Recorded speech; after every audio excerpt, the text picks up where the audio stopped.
In this video, I'll show you how to send ETH from Trust Wallet to Binance. It's going to be a step-by-step tutorial, so ensure you watch through all I'm going to show you.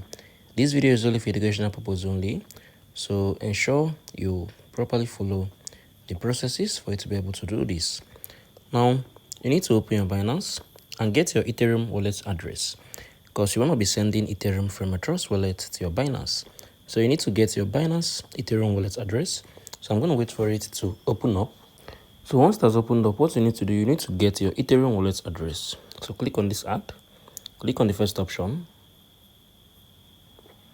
So you need to click on Ethereum. So wait for it to open up. So what you're going to get, you're going to be able to get the first option, that is the Ethereum ERC20. So once you click on it, you're going to be able to get your wallet address. Now go back to your Trust Wallet. So we're going to add up Ethereum. So let's say if you don't have Ethereum, so I'm going to just add it up. I think this is it. Yeah. So what you need to do now, the wallet address you copied on Binance, just come on here. Click on this send. Enter the wallet address. Enter the amount you want to send. Click on the next. Everything is going to go through for you. You're going to be able to send ETH from a Trust Wallet to your Binance. If you find this video helpful, share your thoughts below in the comment section. Thank you all for watching. I'll see you in the next video.